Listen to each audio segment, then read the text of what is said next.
Hey, Paul. A lot has been made, of course, of the team defense for this club. But when I look at this team, or especially when compared to the scoring power up front, but when I look at the North Division, it looks like a lot of those teams have maybe a similar setup or a similar makeup on their teams. And I'm just curious if you see any defensive juggernauts in the North Division, or if you're expecting maybe a lot of high scoring, a lot of teams, putting the puck in the net, given the forwards on these clubs.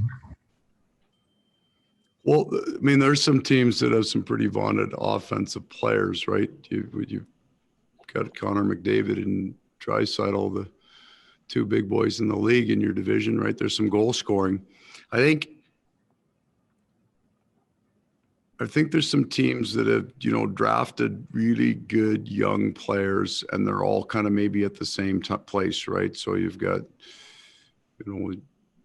that 4 or 5 years ago, we all drafted real high and got really good high-end skill there. So there's some teams that have that in terms of individual talent, and all of those teams, that section of teams is all trying to become a better defensive hockey team.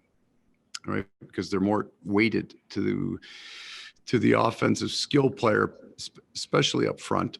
But they're all trying to find a way to become a better defensive team. And then I think, Calgary, we've always felt they're a bit more of they were more of a defensive-minded group, even maybe in style of play.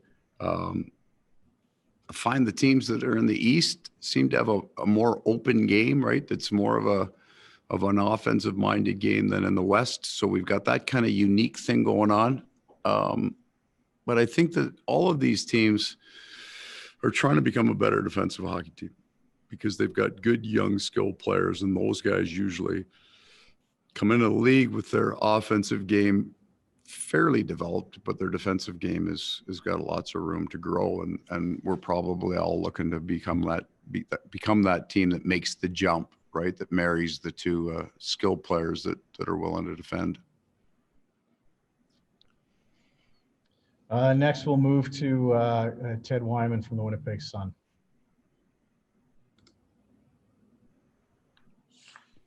Hi, Paul. Can you share some of the thought process in Mathieu Perreault being put on waivers today?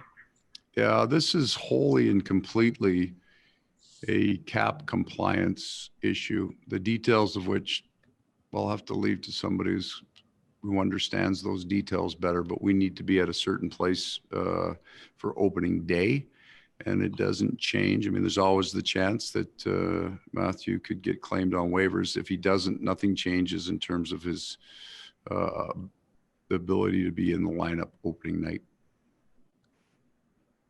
Next, we'll move to Mike McIntyre from the Winnipeg Free Press. Hi, Paul. Just would like your take on what it was like to step back into Bell MTS Place today. It's been, about 10 months since you guys are in this building, and a few things have changed in the world and even inside the rink. So just what was it like to be home? And do you see home ice advantages as being a legitimate thing this year with no fans? Yeah, I mean, I think it's there on line matchups only almost and rest. But so we had a scrimmage today, and I'm standing behind the bench partway through, and it just hits you again. This game, hockey's really happy to be back, don't get me wrong, but it isn't anywhere near as much fun when there's no fans. Like it changes the dynamic completely with no fans in the building. It's not a complaint, man. I'm glad we're back playing. I'm glad the league worked so hard to figure out a way that we can play without. But this game, the job isn't nearly as much fun, and because that energy is what makes the NHL fun, right? It's a full building, and we have that here. It's the excitement, and you can feel it, right? In Winnipeg, as much as any other city, it's just such an awesome building. Crowds wired up, they're excited, and that drives the game. That for everybody. It's not just players, it's coaches, and I bet you it's the referees as well. So still love hockey, right? But with no fans, it kind of feels more like a job. If I don't know that I've expressed myself well on that, but simplest way to say it, the game is just way more fun when there's fans in the building. Okay, next we'll move to Ken Wiebe from Sportsnet. Afternoon, Paul. Can you just talk a little bit about the alterations on the back end? And because you're going to use, it looks like you're going to use Poolman and Forbert together as a PK pairing. Could you also look at them as a potential shutdown pairing? Yeah, so that had as much to do with us. So you saw before the scrimmage started that we were working special teams entries and entry denials, and you'll see those two guys as a pair on the PK, and Morrissey and Pionk run a power play on the back end. So we had them on one team, but I wanted to see it. I wasn't really looking at Pionk and Morrissey. I have a pretty good idea what that would look like, but just wanted to see Pullman and Forbert together. Could be a place that we're going to go. It's not where we're going to start, but they would be a pair in the PK. Okay, back to Teddy Wyman.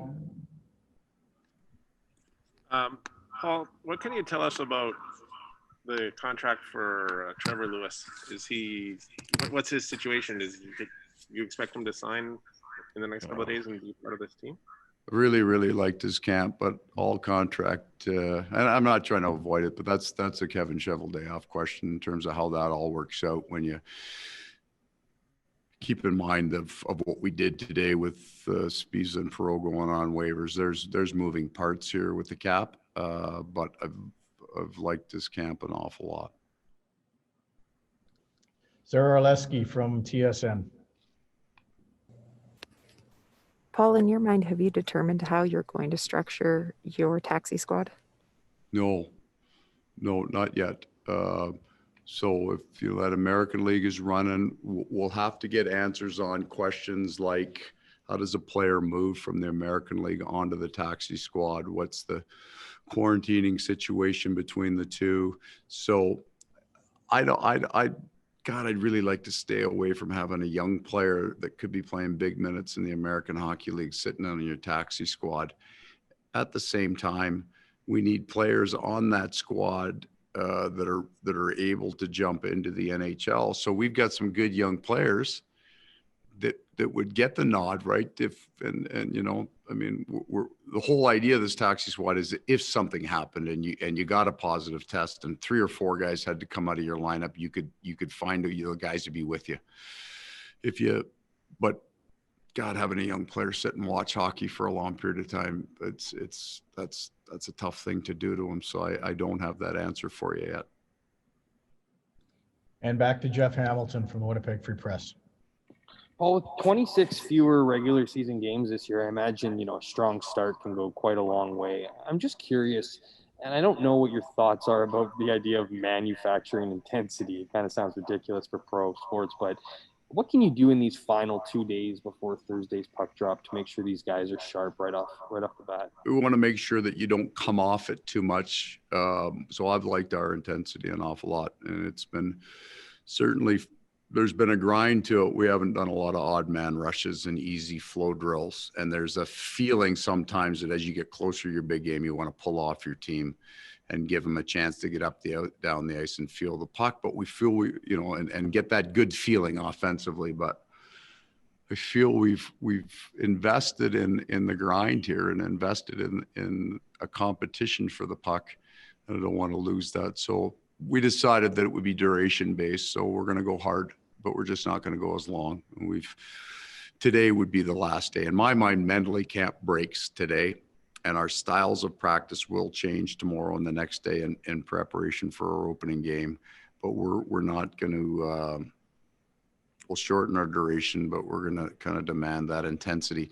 I think it's there. You know what, Jeff? Like, the players got it all figured out. This is a short season. They came to camp in good shape, and if they know that we got to go right from the start. And boy, these guys, and I think this is going to be true of every team. I think every team comes out hard. I don't think that anybody is coming out and playing a soft game. They know that they've also been off for a long time, right? Everybody is jacked up to play hockey. Coaches want to coach, players want to play. So there's a lot of pent up excitement, enthusiasm, and probably aggression that we'll see early. Okay, we'll move to Kenny Weeb again. What's the latest with Heinola, and is Cole Perfetti back in town, started his quarantine? What's sort of the plans for those two as you move along here? Yeah, so we'll get Heinola will start in that taxi squad group idea. Perfetti will join us somehow, depending on the numbers that we have at the time when he comes out of quarantine. Okay, Sean Reynolds, go ahead. Hey, Paul, good to see David Gustafsson out there. Yeah. Where is he at, considering, you know, he hasn't been available, but you've also seen him a lot playing over in Sweden? So he's the one forward that will keep probably in that for the near future, because he missed the first part of camp here and just got into full contact. And I agree, it was good to see him back out there, because so much I like about this young man's game. So he'll be with us for the near future. Moving on to Murata Tesh. Hi, Paul. Not a roster question, but you mentioned lineup decisions for special teams reasons and the entries that you guys are working on. I know you look at, you know, zone time numbers for your special teams and your chances and all of that sort of stuff. How does entries relate to that? You know, how substantial can that be, and how do you see those things all connecting? Well, your proficiency on your entries has a huge impact in the zone time. You also don't want a big number of entries, right? You don't like that high number of entries, because that means you're losing in the face-off and you're not winning winning battles for the puck. But so it's really critical, and it's also critical on the penalty kill, right? That's just such a it's such a place where you can disrupt. And you can also affect the team. I think, you know, the confidence, you'll see it when a power play comes out and they got 3 breakouts and they're off, there's usually some sticks banging by the time they get to the bench, right? It's a real great little psychological warfare happens at your blue line and their blue line on your special team. So perfect world, right? We'd never have an entry, you know, win the opening face off and keep it in there for somewhat less than 2 minutes. But they're a real important part of when you lose those battles, feeling like you can get through the neutral zone and get back to your structure as quick as you can in zone. And we'll wrap things up with Sarah Oleski again. Oh, sorry, just to go back to the taxi squad and roster, looking for a little bit of clarification, I guess. When you say that there's so many different factors that go into it, do you expect to have those factors understood then by tomorrow when the roster and your taxi squad is due? And is it a philosophy that can change? Yeah, so this isn't like there's a whole lot of like that we're lacking a lot of information. So we would be fairly young in this department on that taxi squad idea, right? So we didn't have a lot of veteran waivers or signed a lot of guys to PTOs so we've got potential kids in this department. And the question will be, you know, how many games do they get in at the start if they're playing with the American League or when they're with us, and schedules and things like that. How much I get into the taxi squad, how injured you are, because like I said, I mean, you could potentially have a young player on your taxi squad and you stay healthy for a long period of time that he's missing a great opportunity, right? There's just, what'll happen here, I think, for a lot of teams is these taxi squads will actually help you run full practices. So, you know, you get into these every second night and you've got 12 or 13 guys that skate and you've got 7 or 8 guys that are banged up or they've got something. You'll be able to put the taxi squad in and run a good practice. So that's the real positive. The negative is how often, how long do you want a young guy sitting before he's got to get himself into the game? And then here in Canada, we have to be aware of the quarantine, right, between provinces and stuff. So there's a little bit more to it, I think, in Canada, and there's more to it again when you have a very young team. So that's what I meant about the information that we'll gather as we go here. So philosophy, I don't think you necessarily have a philosophy that you're planning on using the whole year. You're going to learn as you go and make adjustments.